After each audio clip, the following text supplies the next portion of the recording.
इयत्ता 8वीचं NCERTचं जे पुस्तक आहे, त्या पुस्तकामध्ये 1759चा जो मराठा साम्राज्याचा इतिहास आहे, हा वगळला गेला आणि यावरच प्रत्येकाने नाराजी देखील व्यक्त केलेली आहे. आणि अशातच छत्रपती शिवाजी महाराज यांचे वंशज नागपूरचे राजे मुदोजी भोसले यांनी देखील ही नाराजी व्यक्त केलेली आहे आणि ते स्वतः आता आपल्यासोबत बोलण्यासाठी आहेत. राजे, काय सांगाल, जे इयत्ता 8वीचा जो इतिहास आहे, जो मराठा साम्राज्याचा, हा वगळण्यात आला. सर्वप्रथम आपल्याला कसं माहिती पडलं आणि तुमची पहिली प्रतिक्रिया काय होती? नाही, NCERTचा जो नकाशा हा मराठा साम्राज्याचा जो होता अटक ते कटक, हा 8वीच्या पाठ्यपुस्तकामध्ये हा घेतला गेला होता.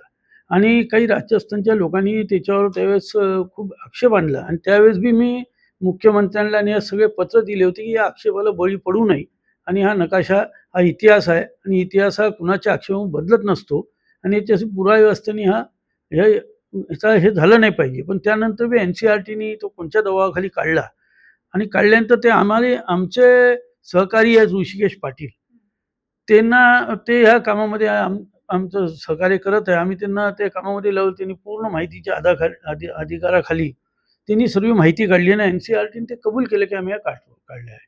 आणि त्यामुळं दुसरी गोष्ट आहे की मेहेंदळे साहेब म्हणून एक इतिहासकार आहे, महाराष्ट्राचे होते त्या कमिटीमध्ये. आणि NCERT हे मोठं हे असल्यामुळं आणि त्यामध्ये प्रत्येक स्टेटचे एक एक इतिहासकार आणि हे सर्व असतात संशोधक.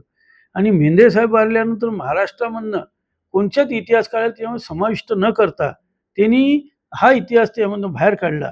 तर याच्यामध्ये आम्ही NCERTनी असं का केलं, कुणाच्या दबावाखाली केलं आणि हे जे केलं चुकीचं आहे. कारण इतिहास हा बनलेला आहे, इतिहास घडलेला आहे. तो आज आम्हाला त्याला छेडछाड करण्याचा काही अधिकार नाही. आणि दुसरं म्हणजे अटक ते कटक या साम्राज्याची सीमाच त्या राजस्थानमधनं जाते. तर त्यावेळेस काही हवाई युद्ध नव्हते, की वरून गेला आणि पेऊन तिकडे बॉम्ब टाकून आले आणि इकडं आले.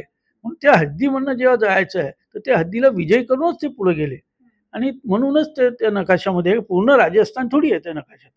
राजस्थान काही भाग आहे आणि त्यावर त्यांनी एवढं हे करून ते जर काढलेलं आहे, तर कुठं ना कुठं मराठ्यांचा या महाराष्ट्राचं खच्चीकरण करण्याचं हा हेतू असेल, असं माझं म्हणणं आहे.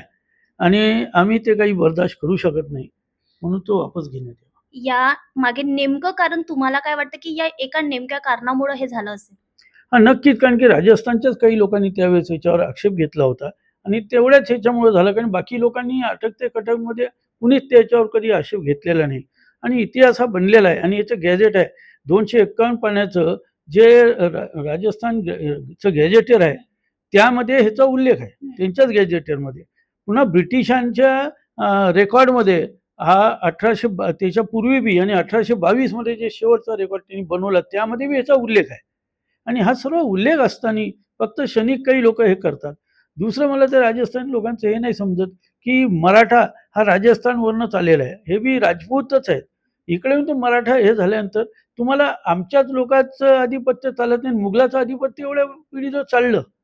म्हणजे तुम्हाला मुस्लिम म्हणा मुघल आधिपत्य चालतं आणि मराठ्यांचं ते चालत नाही. म्हणजे हे मला तर काही समजून नाही राहिलं. आपण या विषयावर पंतप्रधान नरेंद्र मोदी आणि फडणवीस साहेबांना पण आपण पत्र दिलेलं आहे. त्यावर त्यांची काय प्रत्युत्तर आलेलं होतं? आम्ही नरेंद्र मोदी साहेबांना पत्र दिलं, केंद्राच्या शिक्षण मंत्र्यांना पत्र दिलं, महाराष्ट्राचे मुख्यमंत्री आणि महाराष्ट्राचे शिक्षण मंत्री या चारही विभागाला आम्ही पत्र दिलं. त्यानंतर मोदी साहेबांनी त्याच्यावरती योग्य ते अभ्यास आहेत, ते योग्य ती कारवाई करतील. मग तिथल्या शिक्षण मंत्र्याचं, केंद्राच्या शिक्षण मंत्र्यांनी आम्हाला हे मिळाले आणि आम्ही त्याची दखल घेतो, हे त्यांनी सांगितलं. मुख्यमंत्र्यांनी सांगितलं ह्या विषयावर मी प्रत्यक्ष स्वतः मी याची इन्क्वायरी करून मी हे करतो. मुख्यमंत्र्यांनी आम्हाला आश्वासन दिलं. शिक्षण मंत्र्यांनी सांगितलं की याची मी दखल घेतो. अशा प्रकारे त्यांचं आश्वासन आलेलं आहे आम्हाला. आता इतिहास तर वगळला गेलेला आहे, पण आता तुमची मागणी काय आहे आणि त्यानंतर तुमची भूमिका काय असेल? आमची मागणी आहे की त्या इतिहासामध्ये अजून मराठ्यांच्या इतिहासाचं कमी आहे त्या रेकॉर्डमध्ये. आता हा तो वापस ठेवलाच पाहिजे. बंगालचा इतिहास, बंगालमध्ये मराठ्यांचं आधिपत्य होतं, याचा बी रेकॉर्ड आहे. त्यामध्ये बंगालचा बी इतिहास मराठा आधिपत्याचा तेव्हा सामील केला गेला पाहिजे. हे आता आमची एक अजून त्याच्याबरोबर आमची मागणी आहे. नागपूरकर भोसले घराण्याचं असल्यामुळं आमच्या पूर्वजांनी बंगालला 6 वेळा जेव्हा स्वारी केली आणि बंगाल आपल्या आधिपत्याखाली घेतलं, मग आमची ते बी एक डिमांड आहे की मराठा साम्राज्याच्या नकाशामध्ये ते ॲड होऊन आता पुन्हा NCERTमध्ये तो जोडला गेला पाहिजे. नक्कीच आणखी एक प्रकरण होतं हरियाणामधील नामांकित रिसॉर्टमध्ये मिलन बँक्वेट हॉलमध्ये जे प्रसाधन गृह आहे, त्याकडे जाण्याचा मार्ग दर्शवण्यासाठी वापरण्यात आलेली प्रतिमा, आपण त्यावर देखील नाराजी व्यक्त केलेली होती. त्या प्रकरणावर नेमका तुमचा आक्षेप काय होता?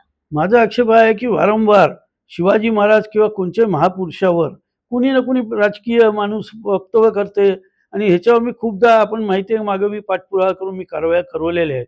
पण त्यानंतर एवढं झाल्यानंतर मी एक माजी आमदार, माजी मंत्री आणि आता हल्लीचा आमदार हा स्वतः आपल्या त्या मिलन बँक्वेट हॉलच्या बाथरूममध्ये एकीकडे छत्रपती शिवाजी महाराजचा फोटो लावतो आणि एकीकडे राणी पद्मावतींचा फोटो लावतो.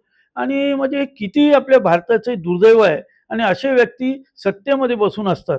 तर आम्ही तो म्हणणं आहे की त्या बँक्वेट हॉलला ताबडतोब सील केलं पाहिजे आणि ती प्रॉपर्टी गव्हर्नमेंटनी जमा केली पाहिजे आणि दुसरी त्याला ताबडतोब त्याचं आमदारपद हे काढलं गेलं पाहिजे. कारण सरकारमध्ये असून शिवाजी महाराजच्या नावाने आम्ही राजकारण केलं. शिवाजी महाराज आणि त्याच शिवाजी महाराजाला लोकांच्या मनामध्ये देवासारखे मानल्या गेलेल्या व्यक्तीचा आणि एवढं आता राजस्थानचे लोक कुठं झोपले, राणी पद्मावतीचा अपमान झाला त्यावेळेस राजस्थानचे लोक कुठं झोपले हा बी प्रश्न मला करायचा आहे. त्यांनी बी ऍक्शन का नाही? म्हणजे आम्ही मराठ्यांसाठी बी आम्ही लढतो, राजपूतांसाठी बी आम्ही लढतो, कारण हा आमचा स्वाभिमान आहे. त्यांनी केलेला इतिहास आहे. राणी पद्मावतीने केलेलं त्यावेळेसचं फार मोठं कार्य आहे, त्याला आपल्याला वणलं पाहिजे. आम्ही आमच्या एकमेकाच्या भांडणामध्ये इतिहास हा खराब नाही झाला पाहिजे ही आमची एक भावना आहे आणि त्याच्यावर ही कारवाई झाली पाहिजे ही आम्ही सरकारला मागणी केली आणि ती प्रॉपर्टी गव्हर्नमेंटने जमा करावी. नक्कीच राजे माझा सर्वात महत्त्वाचा प्रश्न हा राहणार आहे, की हा इतिहास जो घडलेला आहे पूर्वजांपासून हा इतिहास आलेला आहे आणि ह्या इतिहासाला एक वेगळी भूमिका मिळालेली आहे. इतिहास म्हटलं, की इतिहास आठवताना अंगावर शहारे येतात आणि कुठे ना कुठे आपण त्या वंशातले आहात. तर ह्या दोन्ही घटनांना बघून कुठेतरी मराठा साम्राज्य जरी एकीकडे ठेवलं, पण हा इतिहास जेव्हा आपण बघतो त्या क्षणी तुम्हाला ही शोकांतिका काय वाटते? काय शब्दात सांगाल? हे खरं म्हटलं तर मराठा इतिहास आहे, पण फक्त मराठ्यांसाठी झालेला आहे का? हं. आमच्या हिंदुस्थानचे हिंदू लोकांसाठी हा झालेला आहे. छत्रपती शिवाजी महाराजांनी केलं नसतं तर मराठी काय हिंदू बी राहिले असते का आज? हे खरं मनावर हात ठेवून हिंदू लोकांनी स्वतः सांगावं. हे मराठा एक ते मराठा व्यक्तीने केलेलं आहे साम्राज्याचा विस्तार म्हणून ते मराठा राज्य म्हणतो. पण हे प्रजेसाठी स्वराज्य केलेलं निर्माण आहे. शिवाजी महाराजांनी 18.5 पगड जाती घेतल्या. त्याच्यामध्ये प्रत्येक हिंदू समाजाचा बांधव होता. त्यावेळेस त्यांनी आणि भले मराठा आहे तो मी घेतो आणि दुसरा नाही घेत. तर ह्या सर्वांचं सुराज्य निर्माण केलं त्यांनी. म्हणजे हिंदुत्वाचं स्वराज्य निर्माण, देवदेश धर्माचं स्वराज्य निर्माण केलं. हे सगळ्यांचं कर्तव्य आहे. फक्त मराठा म्हणून मीच लढायचं आमचे आहे, आम्ही लढू. पण ह्यासाठी हिंदू बांधव आता आमचं हिंदू संमेलन चालू आहेत. म्हणजे ह्या सर्वांमधनं ह्याचा बी आवाज उठला गेला पाहिजे असं मला वाटतं. नक्कीच मराठा साम्राज्याचा जो इतिहास आहे हा केवळ एका राजाचा नाही, तर देशातील अस्मितेचा देखील भाग आहे. म्हणूनच आता या दोन्ही घटनांवर जे नाराजी व्यक्त होत आहे आणि वाद देखील निर्माण झालेला आहे, यावर आता प्रशासन आणि सरकार काय तोडगा काढते याकडे आता सर्वांचं लक्ष लागलेलं आहे. नेशन सिटी न्यूजसाठी मी रोहिणी, नागपूर.